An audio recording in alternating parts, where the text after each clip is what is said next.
And now, for the review of the day.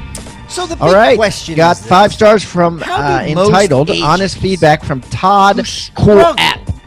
To get the Dude has killer content. Successful Websites can be difficult to navigate between email updates and the toolbox, but without this if information, you love to learn, you'll find a way. Truly inspiring podcast show. And this video cast is Todd the answer. Cool App. Welcome Thanks to Real Estate Rockstars. I'm your host. Eat it for breakfast, Pat brother, Hyden. and I will look at that website and try to figure out some better ways to navigate. Todd Cool App, 5 stars. Keep the comments coming, guys. I love them. And remember, I eat feedback for breakfast. So give me a 1-star review if you want, or a 5-star review if you want. I don't care. And the more reviews we get, the better guests we get. So please, subscribe first, and then leave us a review or wherever you're listening.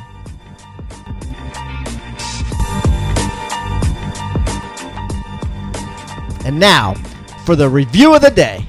All right, I got a review here on Amazon.com for 6 Steps to 7 Figures.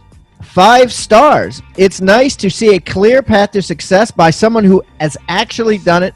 Thank you, Pat, for writing 6 Steps to 7 Figures. That's a verified purchase by an anonymous Amazon client. Keep the comments coming, guys.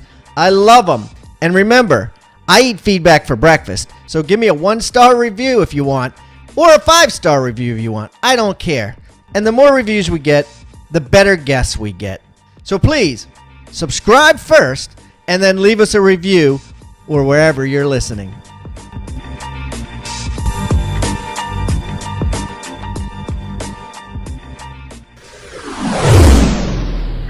All right, Rockstar Nation, I have a great guest today who's doing something in the real estate industry that a lot of people aren't doing. A lot of people, I think, want to do.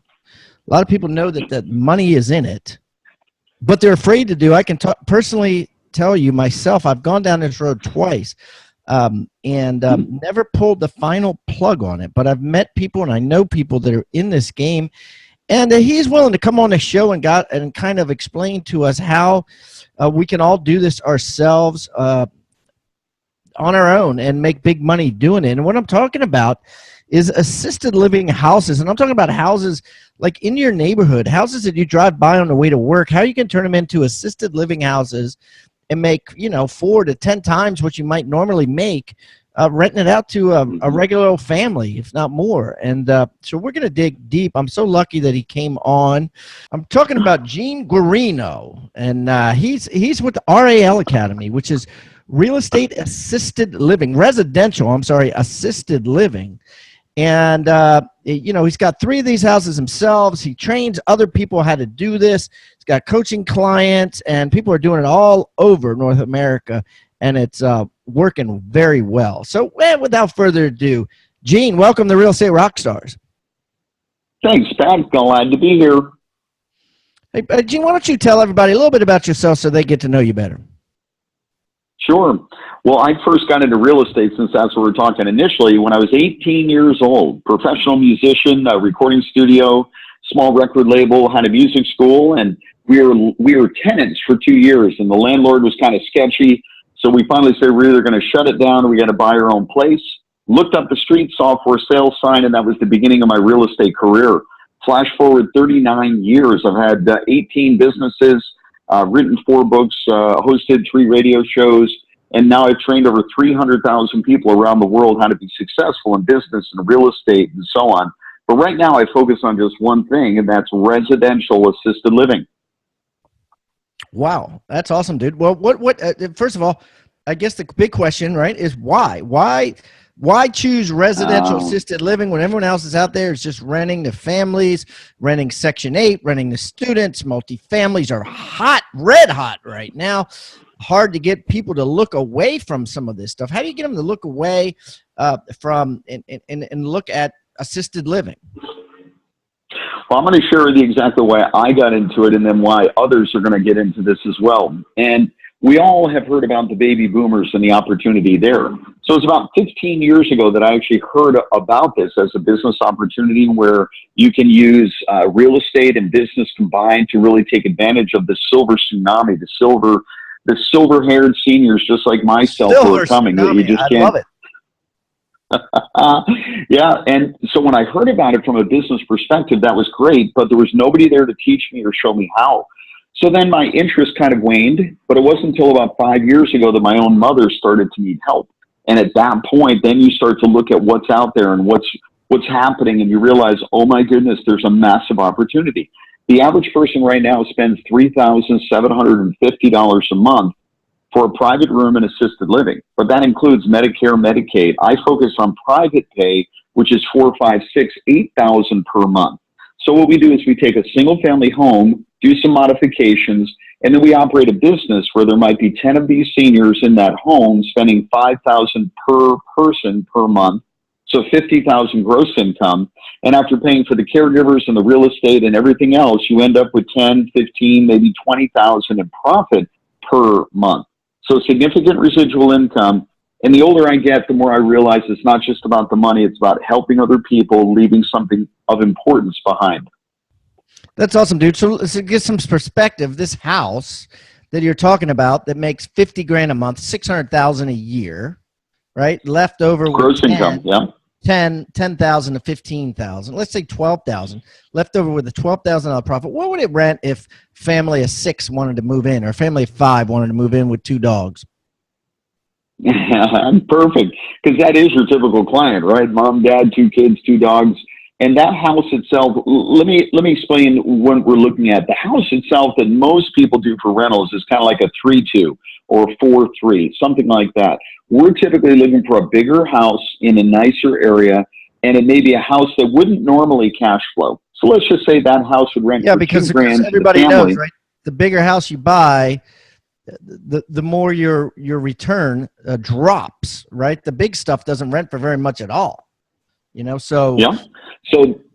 So that big house might rent for $3,000 a month. Let's say a big 5-bedroom, 3-bath house that's 3,500 square feet rents for $3,000. But somebody like myself who's saying I want to operate the residential assisted living business might be willing to pay $6,000, twice that rent, because I'm going to end up making 10 or 15 grand in profit from operating that group home for the elderly.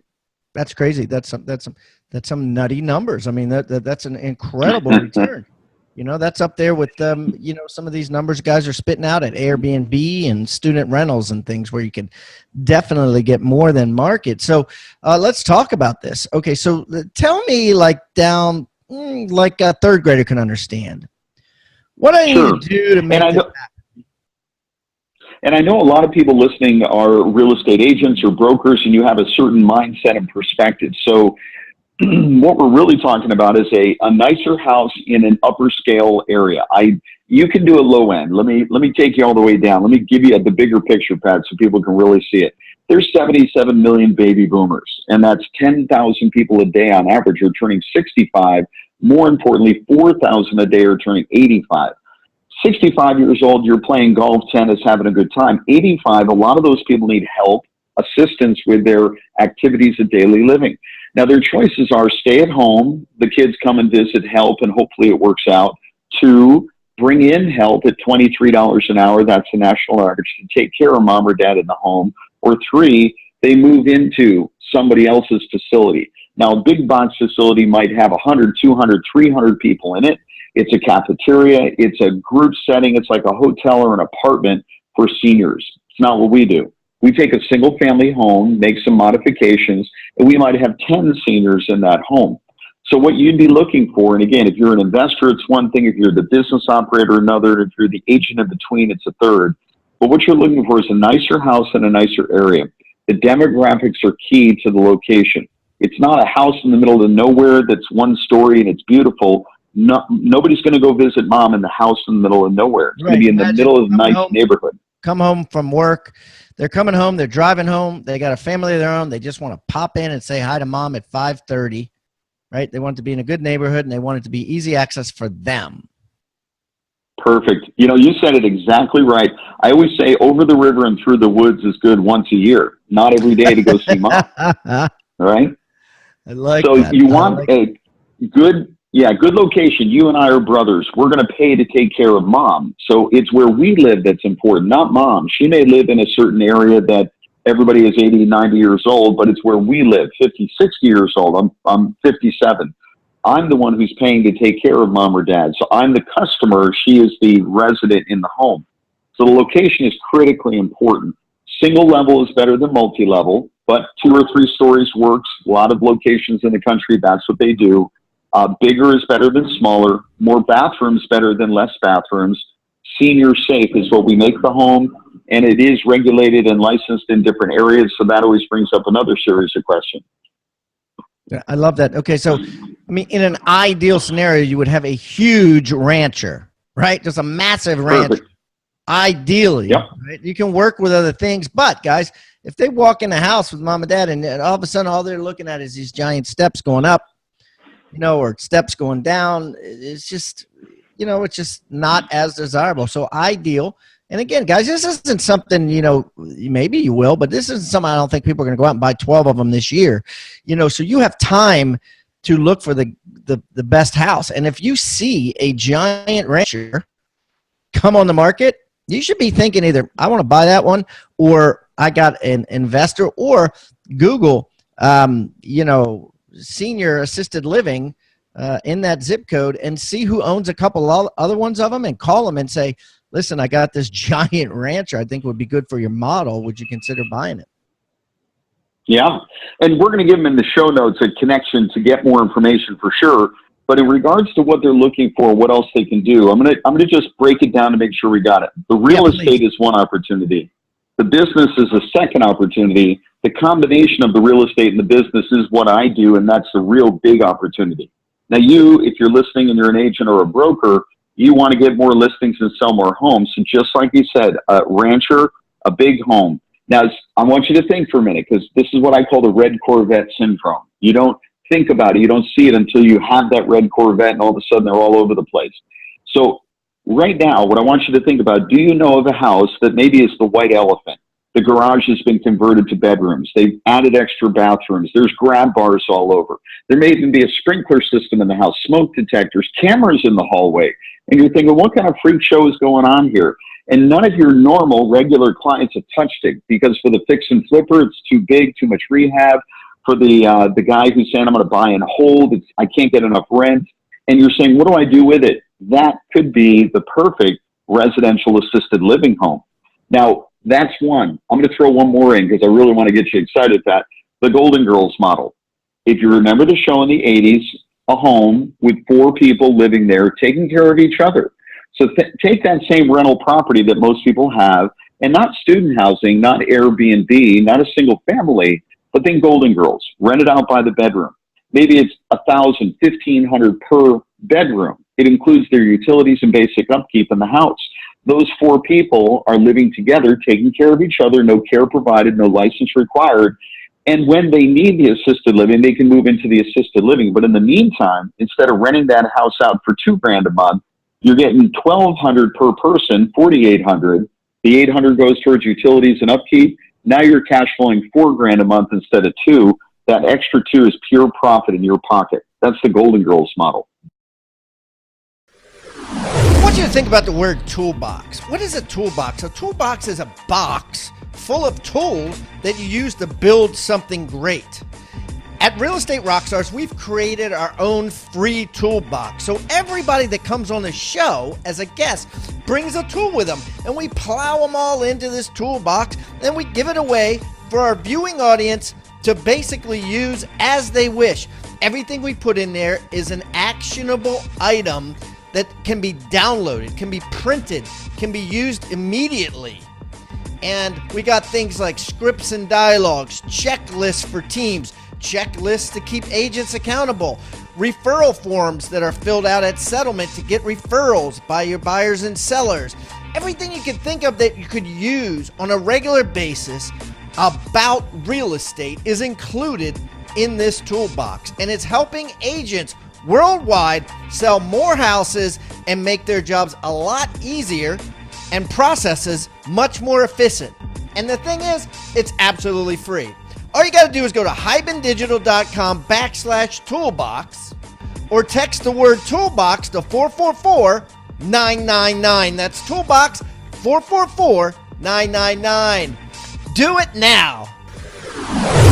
I like that. I like how you separated it too. And I don't know if you did this intentionally, but if you could think about it, if you could purposely put in all women together, I mean, I can see taking my mom there or someone there and be like, look, you can make, 3 awesome friends. You're back in college again, right? I mean, you guys, it's like college roommates or whatever. I mean, not only will mom be taken care of, but she's going to have fun, right? She's going to socialize. They're going to play bridge together, right? Not that you can't do that with another man, but it's a certain appeal there, right? Of having, Golden Girl. Absolutely. They want friends. My mother played bridge, and you need 3, 4 other people to play, or 3 other, I guess, to play bridge, that card game with. So that is something that a lot of seniors just don't have. I'm thinking about my own mom. When she was, all the kids move away, it's just her and dad. And at that point, when he passes away, it's just her. She doesn't want to be alone and lonely, and she has a big house she doesn't necessarily need. So the idea of companionship, peers of her own age, and in this case, could be women, could be men, it could be, and now you can niche it down. It could be pets in one house. It could be, LBGT in another house. It could be this and that. You can have all kinds of segmentation. They do that in college now. Or right? They do athletes. They do. The honor roll, right? They do have. Yeah. I don't think they call it LBGT. They call it something corny like creative living, or my daughter was telling me. Yeah, it's called creative. I forget what it's called. Anyways, but the same idea, the concept, right? So a lot of people are listening to this going, hey, here's the thing. This sounds great. I love money. I love the profit, but I'm scared to death of how am I going to manage this? Where am I going to find a nurse practitioner or a doctor, or where am I going to find a house manager? These are all things out of my comfort zone, out of what I'm used to. What can you say to dispel this limiting belief that this is an extremely hard process? It could take years to get right. Well, let's get realistic that there are barriers to entry. There are challenges you're going to face. And I want you to know that up front, because I definitely don't want you to finish listening here and run out and buy a house and say, let me open it up and have seniors move in. That's not what you do. People who do that tend to run into some massive problems, whether it be cash flow, services, clientele, whatever it is. And those challenges that they have are just, it's just that. It's not a good thing. So I want you to get the right training and right information before you begin. Please hear and heed my words. I want you to do it right. Let's do it. Having said that, we can provide the training for you. The house is just one part. What Pat just said, how do I find that manager? So you mentioned medical professionals. This is not medical, so there's some good news. Don't need a doctor or nurse practitioner. You don't. Every state has certain qualifications for what is a manager and what qualifications, training, and education and requirements they have. Every state has qualifications for the caregivers and what they need. But you as the owner, you're going to hire the manager. They're going to hire the caregivers. They're going to find the residents and maintain this. Your job is to manage the manager. So if you do it right, and I've trained thousands of people across the country how to do this. If you do this right, your job is to manage the manager. Just before we got on, Pat, I did payroll for the company. So one of my jobs is to make sure I do payroll. So literally what that was is my manager sent me the payroll. I reviewed it. It took me about 15 minutes to review it. It took me about 5 minutes to move money from this account to that account. That was my biggest job all month long, is that payroll. That's it. So I'm not there every day. I'm here. I'm actually in California at this moment. My homes are in Arizona. My students and clients are all over the country, even internationally now. So you can do it anywhere as well. Well, let's spell it out then for everybody listening. Who is on the payroll?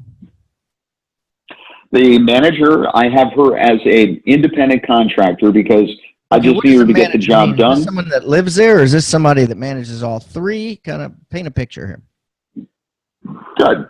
So a manager, each state, and I'm going to tell you kind of one side to the other, one extreme to the other. In Texas, for instance, the qualification to be a manager is 18 years old, GED or higher, and a 24-hour course. So virtually anybody can be the manager. In Arizona, where my homes are, you have to be a certified caregiver first. That's 104 hours of training, TB test, background check, fingerprint card. Then there's another 40 hours of training to become a manager. And then you need 2 years of experience working with elderly or direct care. So that's a big gauntlet. Yeah. I don't want to go through that work and that hassle. I don't want to be a caregiver or the manager. So the manager in the state, there's a certain qualification. So the manager, I have them as independent contractors, have them set up their own entity. That's for my benefit and theirs. They don't have to start at 8 and be done at 5. It's just get the job done. They're actually on pretty much 24/7. They'll get calls in the middle of the night that they handle, not me. The caregivers, they are employees. So if you have them as independent contractors, at some point that could absolutely come back to bite you. So they're employees. When you say to somebody, you got to be here at this time and I'm making your schedule, it quacks like a duck. It's an employee. So that person is the payroll that I was doing today. The manager just gets a salary. Well, and so the manager doesn't have to be there, right? The manager's like you, off-site. The caregiver, though, is there. At what hours? Well, the manager is going to be there, and not all day, but their job is to make sure things happen. Okay. No, they don't have to sleep there, but you could have, let me make sure we understand, there's different there's models. Live-in model, a caregiver is living in the house. They're working during the day, taking care of the residents. At night, they sleep there, so they have a space to sleep. It could be a couch, it could be a full suite and bedroom, and so on. The manager is typically, it could be a caregiver that is qualified as a manager. It could be a separate person that oversees caregivers. And that's what I do. I have a number of homes. I have a manager that oversees all of the caregivers. In each house, there is a team lead or a caregiver lead that is kind of the assistant manager, if you will, in the home. So the manager is managing the home in whatever structure they decide to have. And I oversee and manage the manager. Wow, that's awesome. So, Gene, the 3 houses you have in Arizona, how many renters do you have or bedrooms do you have? Got it. 10 residents in each home. In Arizona, we're limited to 10 people in a home. Texas is 16. Some other states are 6. Other states are unlimited. So we have 10 in each home, and it's the highest level of care, which is called directed care. Some states have a 1, 2, 3 or an ABC. Arizona, we call it directed care, but it's not medical. Want to make sure we're clear on that. No. Do they share bedrooms? Are you doing a 5-bedroom house where they have a roommate, or are you basically retrofitting these houses, making the dining rooms bedrooms and the office bedrooms? Or what are you doing?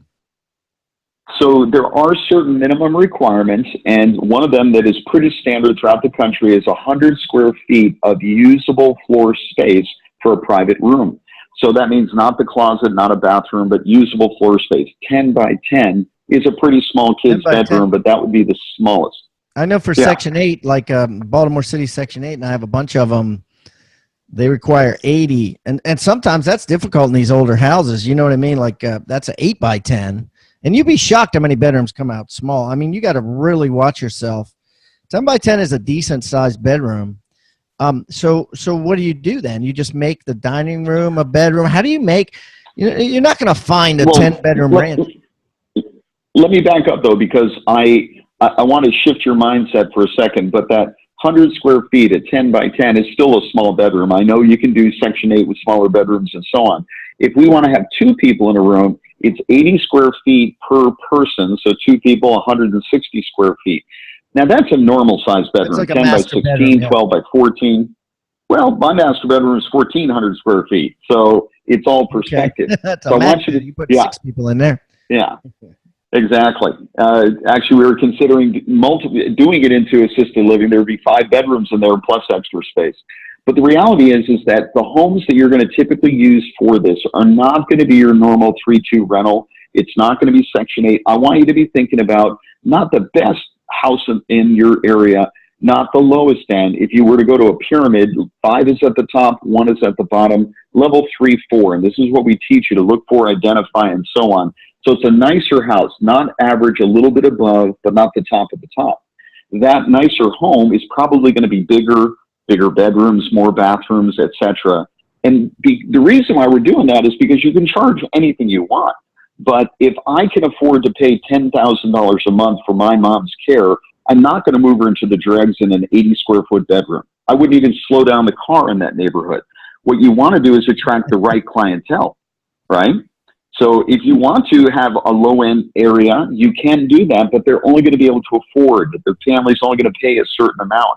Your expenses are virtually the same. Biggest expense are caregivers, labor, food. It's not the house. So whether it's $100,000 or 1.1 million, that extra $1 million is what, $5,000-$6,000 in a monthly mortgage payment. But the difference is I can charge $2,000 a month in this bad neighborhood or $8,000 a month in the nice neighborhood. So the extra 6 times 10 people, 60 grand, more than covers your extra mortgage payment. And now word from Carrie Shull, whose gross commission income has come close to $7 million in the last few years, and her net has been well over $2 million per year. This is someone you want to listen to. For team leaders out there, if you have your people do this, the amount of time you're going to save training them will be worth a ton of money to you. They'll just be productive faster and be able to go out and generate incomes for themselves, which when I talk to team leaders, one of the biggest challenges they have, they hire when they're already so busy that they simply don't have the time to train. And so the number of agents that will succeed by just sitting with you in the car and absorbing what you're doing, and then they're going to go out and clone you, that's not realistic. That's not how it actually happens. They need to understand why you're doing what you're doing and how it's working. And most of you, by the time you hire, you don't have the time to do that effectively. So when I heard that Pat was doing this on the listing side, I mean, we bought it immediately. We put our whole listing team through it. Now when someone starts with us, they take the whole listing course before they start training with our team. And it's fantastic. I think it's a game changer. If you want the type of success that Carrie Shull and her team have, go to hybendigital.com/teams to get group pricing. Get every one of your agents certified, and you won't regret it.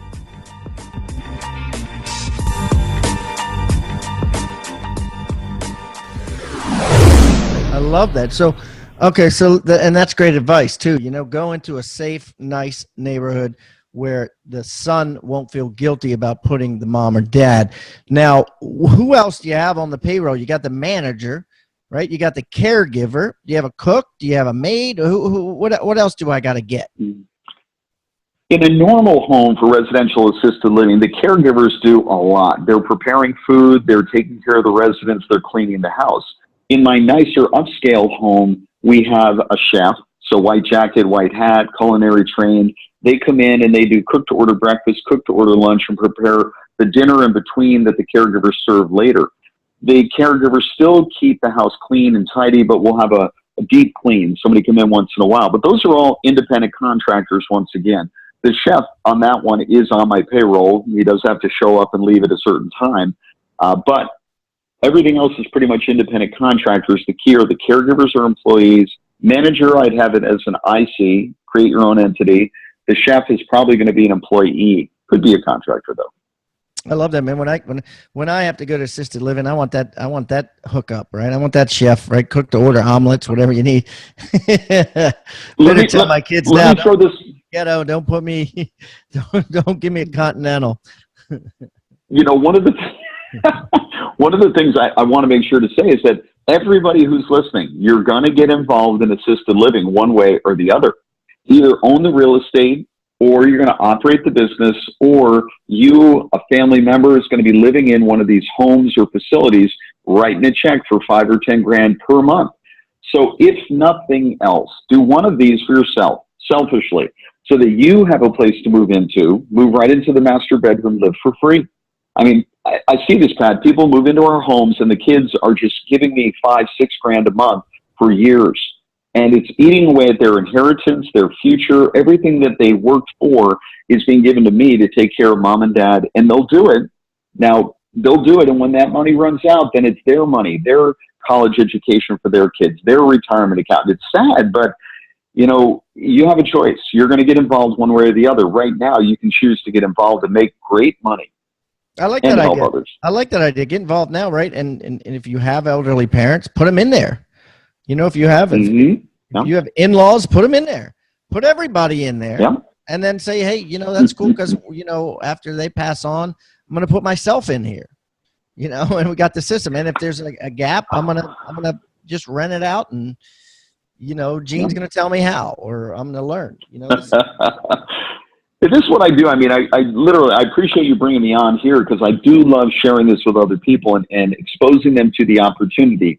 The Golden Girls model that I mentioned is another one. We can go farther in front and do adult daycare. There's so many ways that we can get involved with and to take advantage of in a good way the silver tsunami.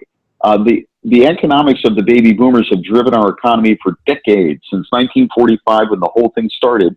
There's more adult diapers being sold in Japan than there are kids' diapers right now. what? So, What?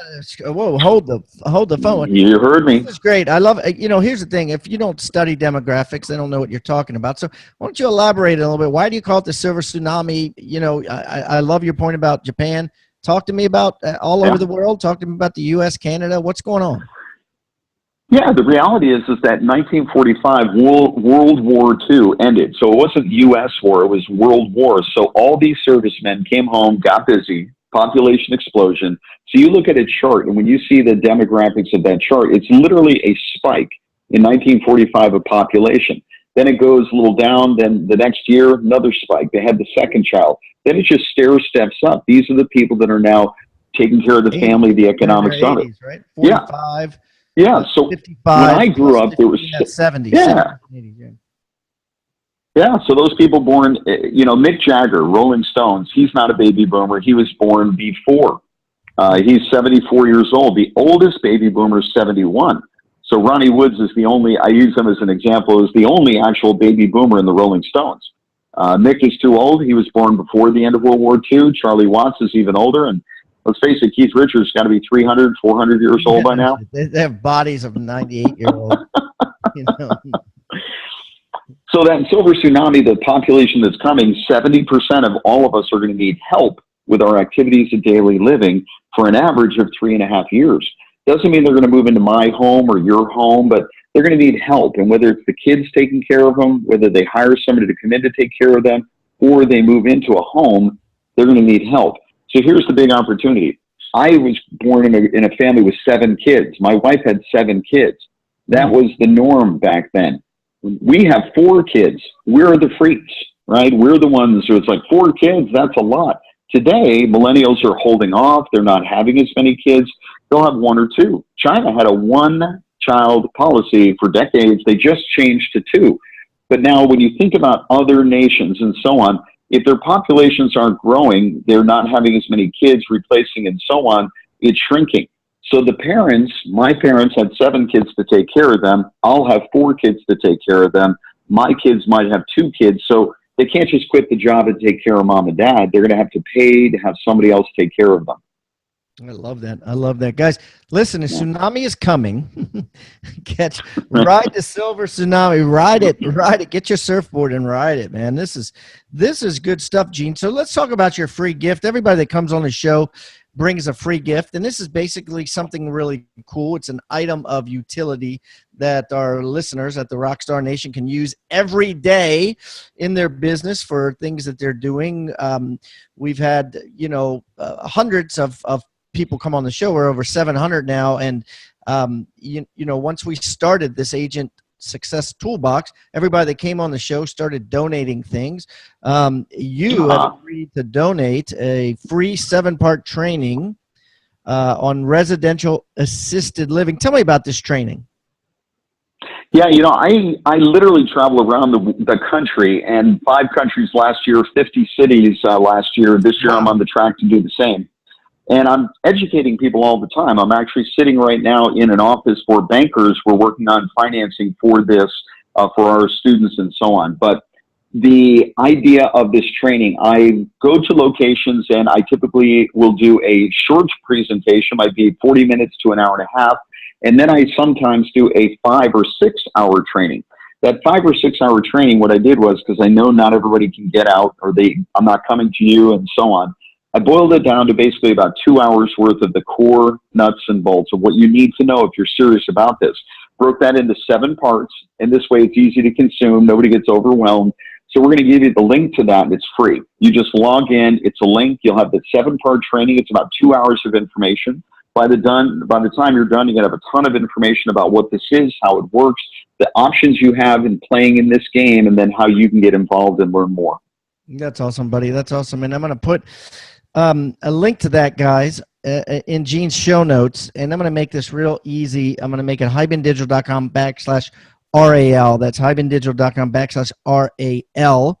That, of course, stands for Residential Assisted Living. Residential Assisted Living. So hibandigital.com/RAL. And, of course, it'll be in the Agent Success Toolbox, which can easily be found at hibandigital.com/toolbox, or just text the word toolbox to 444-999 for a link to this, plus copies of many, many other items of utilities that you can access from all the guests that have come on our show. Gene, this has been awesome, my brother. I wish you the best of luck in your future endeavors, and thanks for being so candid and sharing all the meat and potatoes of how our listeners can make more money with assisted living. Thank you, and I appreciate you having me on. And I just want to leave people with a little word of encouragement. You're going to get good at something. Yeah, you're going to get good at something. And I want you to be passionate about whatever it is you do, because if you are passionate about it and want to do it, you're going to be the best at it, and people are going to love you and want to do more with you. So do something you're passionate about. We have a motto. It's do good and do well. I want you to make money, do well, but do good. Do something that is important that to you, passionate for you, and something good you can leave behind. And if this is it, I'd love to be the one to teach you how and show you how it's done. Awesome, buddy. Thank you, sir. You bet. My pleasure. Thank you so much for tuning in to Real Estate Rockstars. If this free content is giving you a ton of value, I want to ask a small favor in return. I need you to pull out your pointing finger and hit the subscribe button. Yes, hit subscribe, please.